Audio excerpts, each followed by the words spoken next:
बहुत हार्डी होगी। मंदोदरी, आप इस विषय में कुछ ना कहे तो अच्छा ही होगा। उन दोनों कुमारों के साथ सुंदर स्त्री सीता का क्या काम? वन में उसे भयंकर पीड़ा होती होगी भ्राताश्री। वह तो आपकी रानी बनकर ही अत्यधिक शोभा देगी। उस सीता को आपके लंका में ही होना चाहिए। ऐसा ही होगा बहन, ऐसा ही होगा। शीघ्र ही मैं सीता का हरण कर उसे लंका की रानी बनाऊंगा। अब हमें योजना बनानी पड़ेगी। लंकापति रावण की जय हो, लंकापति रावण की जय।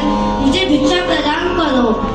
सन्यासी को किसी बंधन में रहकर भिक्षा नहीं दी जाती। आप इस बंधन से मुक्त होकर मुझे भिक्षा दे सकती है।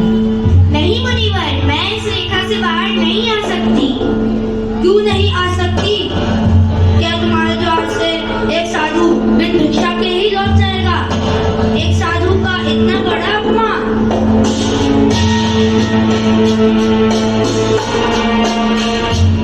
नहीं मुनिवर, रुकिए, मैं बाहर आती हूँ। ये लीजिए फल।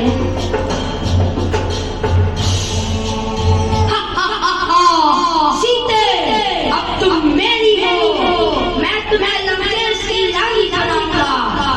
दुष्ट पापी, छोड़ दे, छोड़ दे। राम, मुझे बचाओ, बचाओ। भ्राता लक्ष्मण, मेरी रक्षा करो, बचाओ, बचाओ। सीते, अब तेरी रक्षा के लिए कोई नहीं आएगा। जगत में ऐसा कौन है जिसको मैंने अपनी भुजाओं से ना जीता? मेरे नगर में रहकर, मेरा अन्न खाकर प्रेम करता है उन शत्रु से।